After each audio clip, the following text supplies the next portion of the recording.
Alex Gray was a writer, but he wasn't the kind of writer anyone noticed. He didn't have the thrill of publication or the joy of a finished book on the shelf. Instead, he was plagued by unfinished drafts, half-baked ideas that never quite materialized. His apartment was littered with notebooks, half-finished drafts, and books he had abandoned in a haze of doubt. One evening, as he roamed the city searching for inspiration, Alex found himself in an unfamiliar alley, hidden between towering buildings like a forgotten secret. A door, ancient and heavy, stood at the end of the alley, its brass handle tarnished with age. Alex's curiosity, which had once fueled his writing, now pushed him to open it. What he found inside was unlike anything he could have imagined.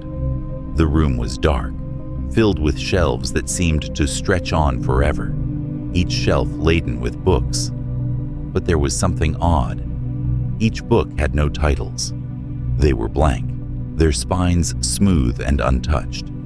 The air smelled like dust and old paper, and a faint flicker of light illuminated the space, casting long shadows. In the center of the room sat an old man, his face weathered like the books surrounding him. His eyes glinted with a knowing, almost eerie light. "You've come," the man said, his voice rasping like pages being turned. "I can feel it in your hands. You've brought your unfinished stories." Alex blinked. "I don't know what you mean." The man smiled. "You write, but you never finish. These are the stories you left behind, and now they are alive." Before Alex could react, the man gestured toward a nearby desk. On it rested a small leather-bound book. "Take it. It is yours now. Finish it." Confused but intrigued, Alex reached for the book. The moment his fingers touched the cover, the words inside began to shift, writing themselves before his eyes. It was as if the book was waiting for him to complete its story. As Alex sat down to write, the room around him seemed to change. The walls of the library stretched. The books now seemed to whisper to him, pulling him deeper into their narratives.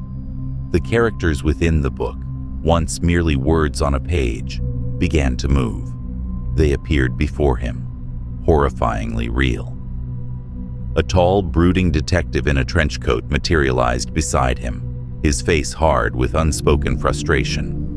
"I've been chasing a killer for months," the detective growled, "but you've left me with no answers, no closure."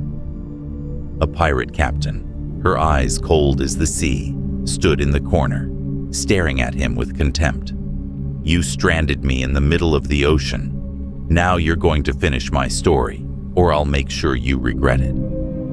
Alex tried to back away, but the characters only grew more insistent. They weren't figments of his imagination anymore. They were real, living beings, trapped in incomplete stories, and they needed an ending. Every night, Alex returned to the library, compelled to write. The characters grew more desperate, more aggressive. The detective hunted him through the city. The pirate captain stalked him in his dreams. And the more Alex wrote, the more these characters blurred the line between fiction and reality. Days turned into weeks, and Alex's life began to unravel. The characters he had created, now hungry for resolution, followed him relentlessly, even outside the library. The detective appeared in his apartment, interrogating him over and over, demanding closure. The pirate captain followed him to the docks, laughing, taunting him. Every corner he turned, they were there, pushing him to finish what he had started. One night, when the pressure became unbearable, Alex tried to escape. He ran through the streets, but the characters were always just a step behind. They weren't just figments of his imagination anymore. They were hunting him, desperate for an ending that would free them from their eternal limbo.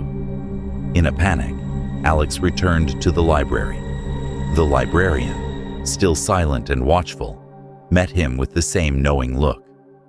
You must finish them, the librarian said, his voice cold and final. If you do not, the stories will take you. You will become part of the collection. What do you mean? Alex whispered, horrified. I'm just a writer.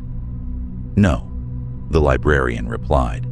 You are a creator, yes, but you also have the power to trap. If you leave them unfinished, they will remain here. And you. The librarian paused, his eyes darkening. You will be trapped with them. Your story will never end. The weight of the truth hit Alex like a tidal wave. He couldn't leave the library. He couldn't escape the characters. They were part of him now, and if he didn't finish their stories, they would take him into their world forever.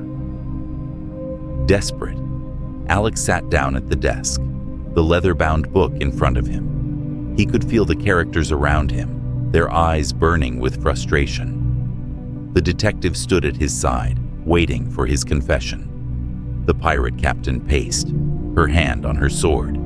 But Alex didn't hesitate. He picked up the quill and began to write. The words flowed out of him, faster than he could control. The detective solved the case. The pirate captain sailed to victory. Each word, each sentence, brought them closer to their conclusion. The characters began to fade, their faces softening as they found their peace. But just as Alex wrote the final word, the library trembled. The shelves groaned, and the air grew thick. The librarian appeared before him, his face shadowed in a grim smile. "You've finished them," the librarian said, "but the stories never truly end." Alex looked up in confusion. The librarian held up another book, an empty one, just like the first. "Now it is your turn," he said. Alex's heart sank as the realization dawned. He had been so focused on finishing others' stories that he had neglected his own. And now, his story, his unfinished story, was waiting for him. The library closed in around him. The characters he had written now watched him, waiting for the ending he had been avoiding. Alex picked up the new book, his fingers trembling. But before he could begin to write, the world around him began to dissolve. The library, the characters, the unfinished stories all faded away. And as Alex wrote his final sentence, the room fell silent. His story had come to an end. But as he looked around, the shelves remained full of books, each one containing a story, waiting to be finished.